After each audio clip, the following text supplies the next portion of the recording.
maghrib.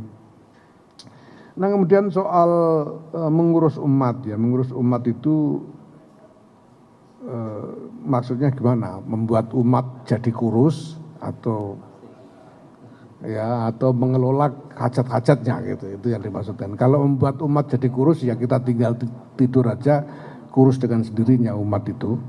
Nah kalau kita harus mengelola hajat-hajatnya dengan cara apa, pakai apa gitu.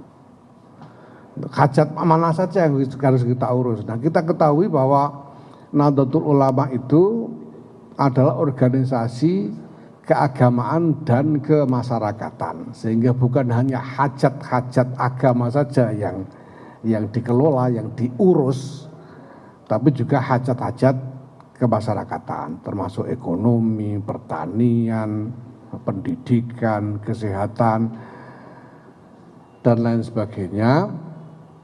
Nah, dan itu semua membutuhkan biaya. Tempo hari di dalam musyawarah nasional dan konferensi besar Nahdlatul Ulama yang kita selenggarakan di Yogyakarta, kami sudah sampaikan bahwa di antara komponen strategis untuk pengembangan NU ke depan itu adalah bahwa kita harus membangun suatu kapasitas keuangan independen yang sustainable. Jadi kapasitas keuangan yang mandiri dan lumintu. Jadi tidak cuma sekali dapat hilang, sekali dapat habis begitu, tapi lumintu. Jadi independen. Jadi kita memerlukan satu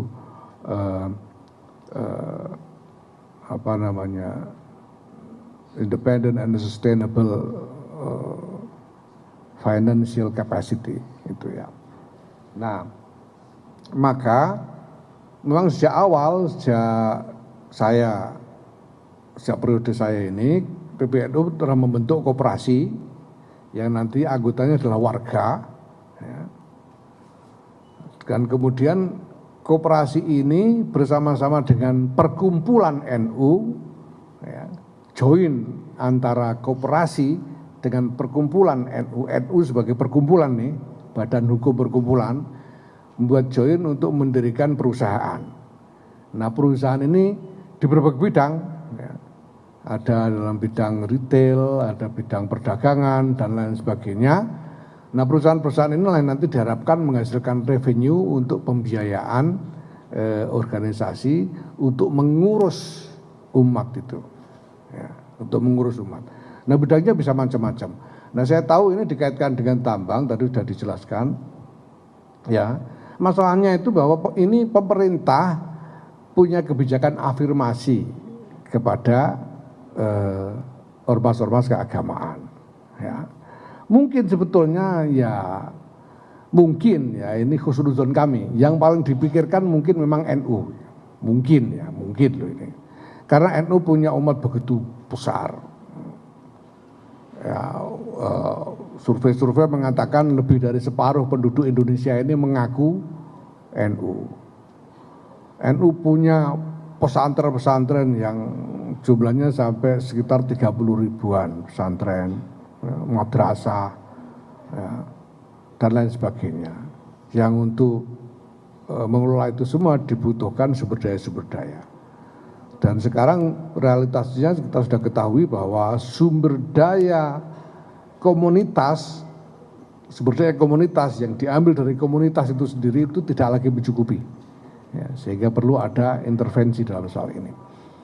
Nah maka NU butuh revenue. Nah pemerintah kemudian berpikir untuk menyediakan kesempatan sehingga pada waktu pembukaan muktamar ke-34 di Lampung bulan Desember 2021 dulu, Presiden Joko Widodo dalam pidato pembukaan muktamar itu menyampaikan akan menyediakan konsesi tambang untuk NU. Itu beliau sampaikan dulu gitu. Di pembukaan muktamar itu artinya ya belum tentu ketua umumnya saya waktu itu toh karena baru pembukaan muktamar.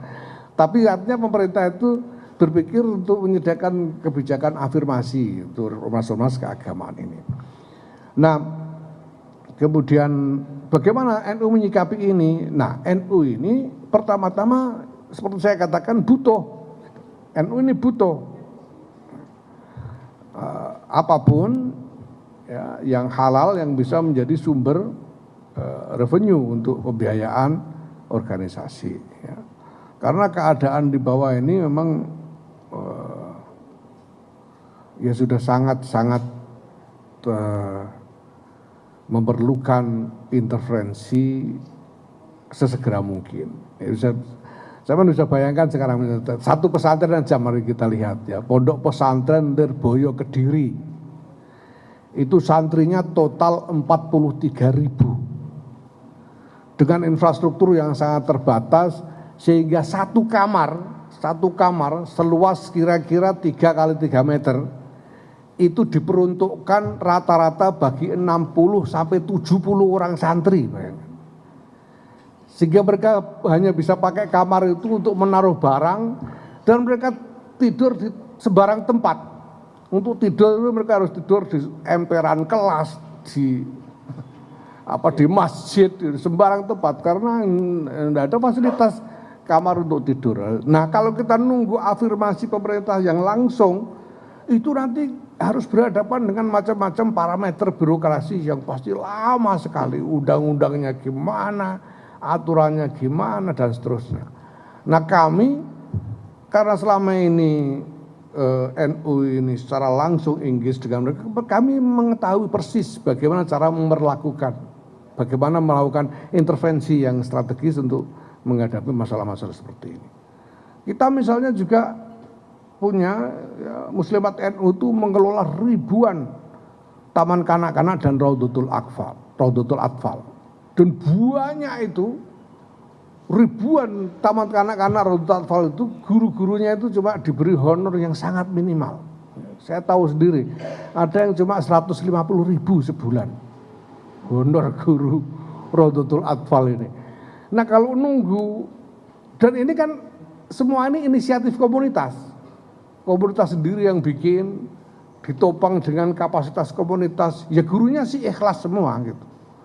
Ikhlas semua, cuma ya yang lihat itu kan ya enggak tega sebetulnya. Nah, komunitas sudah enggak punya lagi kapasitas yang lebih untuk memberi topangan lebih kuat. Nah, hal begini ini yang membuat kami dalam keadaan memang butuh sekali. Nah, kami memang seperti saya sampaikan tadi sudah membuat ikhtiar-ikhtiar, tapi membuat perusahaan baru yang dijamin ini sungguh nanti revenue-nya masuk ke organisasi, bukan kepada individu-individu gitu ya. Sehingga misalnya kalau saya nanti selesai masa bakti saya ini tidak bisa saya bawa pulang perusahaannya itu, jadi tetap jadi miliknya NU. Ini kita sudah desain sedemikian rupa. Nah, ini kan juga harus perlu waktu sampai ini betul-betul menghasilkan revenue yang signifikan. Nah, maka ketika pemerintah memberi peluang ini, membuat kebijakan afirmasi ini, kami melihat sebagai peluang. Dan segera kami tangkap, wong butuh gimana lagi gitu. Segera kami tangkap, sehingga kami memang sudah mengajukan, begitu pemerintah mengeluarkan revisi PP nomor 96 tahun 2021 yang memungkinkan untuk ormas keagamaan mendapatkan konsesi tambang, kami juga kemudian mengajukan permohonan. Ya. Nah, sekarang masih berproses, ya, misalnya untuk peraturan presiden dan lain-lain, kita lihat nanti. Nah, kemudian apakah NU punya sumber daya? Lah, ini bendahara umum kami ini pengusaha tambang juga, gitu, dan dia tentu tidak sendirian. Bukan hanya soal bahwa dia sendiri pengusaha tambang, tapi sebagai pengusaha tambang dia punya jaringan bisnis di antara ya komunitas pertambangan ini, sehingga saya kira akan ada ruang yang memadai bagi NU untuk membangun kapasitas usaha pertambangan ini. Nah, ada yang belum disinggung mungkin soal lingkungan. Saya tahu ini juga menjadi isu. Ya. Tentu saja NU punya tanggung jawab moral untuk memperhatikan aspek-aspek terkait lingkungan hidup. Saya sendiri itu, saya pribadi sejak 2016-2017, saya sudah berusaha menaikkan wacana tentang perlunya konsensus nasional tentang ekstraksi sumber daya alam. Indonesia ini semua tahu kaya, kita ini merasa kaya. Indonesia itu sumber daya alam. Gitu. Sehingga kalau sumber daya alam itu tidak diambil, tidak diekstraksi, ya nggak jadi kaya kita kan. Nah maka supaya kita benar-benar jadi kaya, sumber daya alam harus diekstraksi. Nah cuma parameternya harus memenuhi kepentingan-kepentingan terkait kemaslahatan umum, terkait lingkungan hidup. Nah, menurut saya undang-undang dan peraturan-peraturan regulasi-regulasi praktis itu mungkin tidak cukup. Karena regulasi-regulasi itu biasanya ada lubang, dan lubang itu biasanya diakali gitu ya. Nah tapi kalau kita punya konsensus nasional, nah ini bisa menjadi dasar untuk melakukan pengawasan dan pengendalian yang lebih baik ke depan. Nah tapi tanpa menunggu konsensus internasional itu, konsensus nasional tentang ekstraksi sumber daya alam itu, nah ya NU memberanikan diri untuk masuk aja dulu, nanti kita lihat gitu. Apapun juga NU punya, NU ini karena adanya kebutuhan tadi, tapi juga dengan kesadaran akan tanggung jawab moral terkait lingkungan hidup dan kemaslahatan masyarakat secara umum ya. Nah hal ini semuanya kita perhatikan sejak awal. Maka termasuk bahwa concern jangan sampai ini kemudian jatuh kepada pribadi-pribadi. Insya Allah kami sudah siapkan desainnya. Jadi itu tadi termasuk bahwa desainnya itu kita bikin koperasi yang anggotanya adalah warga. Dan kemudian join dengan NU sebagai perkumpulan untuk membuat PT. Yang di situ pejabat-pejabatnya ex officio. Nah, ke depan akan kami kembangkan akan lebih secara bisnis lebih reliable, lebih aman bagi kepemilikan NU terhadap itu semua. Baru saja kami menyelenggarakan pertemuan yang eksesif dengan lembaga dengan Lapas Dam untuk membahas desain termasuk desain manajemen keuangan NU nantinya. Ya, terima kasih. Silakan. Ya. Sikap politik soal pilkada. Oh ya sorry. Sikap politik soal pilkada ini sebetulnya sama. Kita ini masih ada kriminalisasi terhadap aktivis lingkungan yang juga melakukan advokasi terhadap tambang. Nah, apakah NU juga sudah mempertimbangkan itu? Jadi ini wilayah yang kira-kira banyak orang menyayangkan ketika misalnya ormas keagamaan masuk ke sana, itu tidak hanya soal benefit, tapi soal hak asasi, soal masyarakat adat yang terpinggirkan dan seterusnya. Ini lebih jauh daripada persoalan benefit finansial. Terima kasih. Ya, soal-soal itu pertama ya, problem-problem seperti yang saya sampaikan dan lain itu tidak bisa digeneralisir. Ini kan tergantung di mana tempatnya. Kalau misalnya dikasih tempat konsesi di tengah permukiman, ya tentu saja kita tidak akan mau. Atau dikasih konsesi yang di situ ada klaim hak ulayat misalnya, tentu tidak bisa, kita tidak mau lah. Ya kita lihat dulu di mana tempatnya kan. Ya kita kan belum tahu ini mau dikasih konsesi di mana gitu. Itu kita tidak mau. Dan aktivis yang masih dikriminalisasi, nah ini secara keseluruhan ini merupakan semua orang termasuk NU. Tentu saja NU dalam hal ini mendukung gerakan-gerakan dari para aktivis untuk kepentingan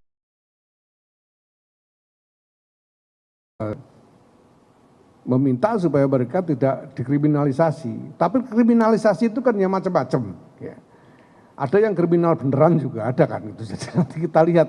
Karena pernah ada kasus juga kita di beberapa tempat ya, ada laporan ini dikriminalisasi. Nah setelah kita kirim tim dari LPBH NU, lalu laporannya ternyata kriminal beneran Pak. Ya, gimana lagi? Jadi artinya apa? Bahwa para aktivis ini dalam memperjuangkan idealismenya, ini ya memang harus memperhatikan strategi dan cara-cara yang dilakukan supaya tidak sampai menimbulkan masalah-masalah seperti itu, masalah-masalah kriminalisasi semacam itu. Dan pada dasarnya secara umum NU jelas mendukung idealisme dan nilai-nilai moral untuk kesehatan lingkungan hidup dan masyarakat secara umum. Ya, saya kira itu. Ya, terima kasih. Cukup. Ya. Oke, Assalamualaikum warahmatullahi wabarakatuh. Saya Razi dari iFox ID. Mungkin masih terkait tambang ya, Ki. Dari apa?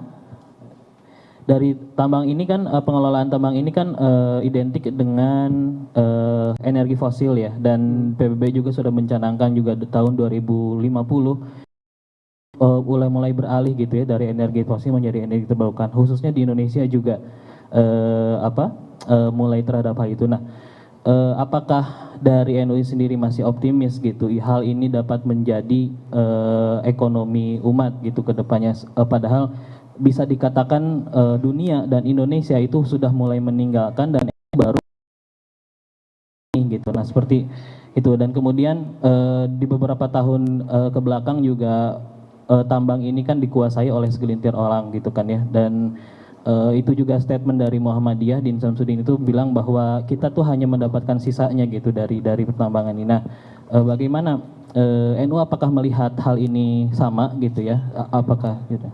Oke. Terima kasih. Assalamualaikum warahmatullahi wabarakatuh. Ya, belakangnya itu Mbak. Silakan. Kalian. Halo, saya Tama dari Tempo. Izin Kiai, saya ingin bertanya mengenai tambang juga. Jadi PBNU dapat lokasi tambang di mana dan luasnya berapa? Lalu siapa saja orang yang akan disiapkan PBNU untuk mengurusi tambang tersebut? Terima kasih. Terima kasih. Pertama mengenai fossil fuel dan net zero dan sebagainya ya. Kan visi dengan strategi, itu yang pertama. Yang kedua, sekarang realitasnya banyak masyarakat yang masih bergantung dan membutuhkan fossil fuel untuk sumber energi. Karena itu lebih murah, lebih available. Ya. Sehingga tidak bisa serta-merta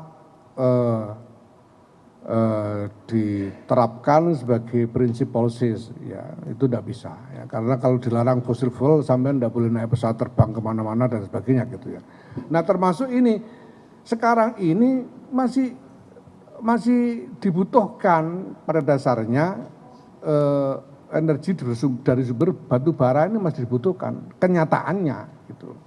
Nah dan kebutuhan itu memang kebutuhan yang real, yang bukan dibuat-buat, itu yang pertama. Dan kedua, untuk transformasi pemanfaatan energi itu kan dibutuhkan transformasi teknologi. Nah maka harus ada strategi supaya kita ikut menguasai teknologinya. Jangan nanti kita tidak boleh pakai fossil fuel tapi kita lalu bergantung teknologinya pada orang, kan gila. Boleh begitu, tidak mau saya kalau disuruh begitu. Karena pertama-tama kita harus tetap merdeka. Kita harus kuasai juga teknologinya, jangan cuma gantung sama teknologinya orang gitu. Itu yang penting. Nah ini semua masih harus dalam proses. Nah soal PBB dan lain-lain ini kan sedang menaikkan wacana supaya semua orang punya concern. Kita juga punya concern, jelas ya. Nyatanya kita juga ikut mengkampanyekan penggunaan energi listrik sebagai pengganti BBM untuk mobil-mobil kan. Ya, tapi nyatanya sekarang kan mobil listrik itu tidak bisa sampean pakai dari Jakarta ke Surabaya. Celaka sampean nanti. Nanti 400 kilo harus ngisi baterai 1 jam 2 jam, yang ngantri ngisi 40 mobil bagaimana?